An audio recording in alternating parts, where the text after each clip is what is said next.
If you are living with your abusive partner or spouse, try to determine patterns in their abuse. What signs can act as warnings? If you can predict when your partner is going to be abusive and how extreme the abuse may be, you can potentially take steps to protect yourself in advance. Try to avoid an abusive situation by leaving. Develop an emergency escape plan and review and revise it often. Teach your children their own safety plan, including not to intervene in the violence between you and your partner, how to call for help, how to get out of the house safely and where to go. Then practice it often. And the code, if Mom says go get Mackie. Decide with your children on a code word that will let them know to go and get help or call for help.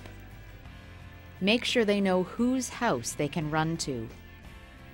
Teach your children how to use the telephone and a cell phone if you have one. Be sure that they know who to call and when to call 911.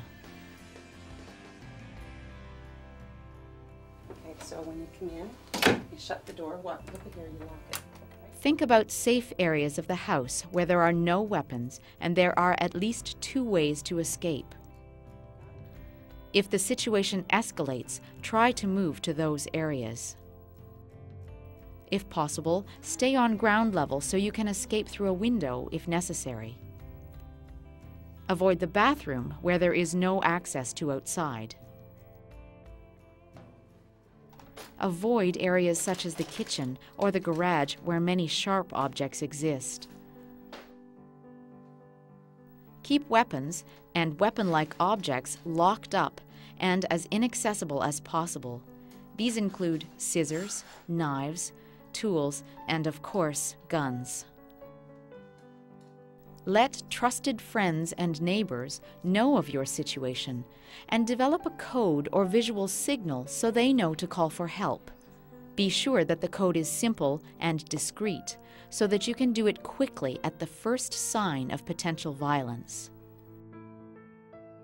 Identify where you could stay, such as with friends or family or at a women's shelter, making sure it is somewhere your partner would not immediately look should you need to leave quickly. Create a phone list with numbers of the local police, victim services offices, emergency shelter, assaulted women's helpline, family members, and children's friends, and keep it accessible at all times. If possible, have a phone or cell phone with you at all times. Pre-program it to 911.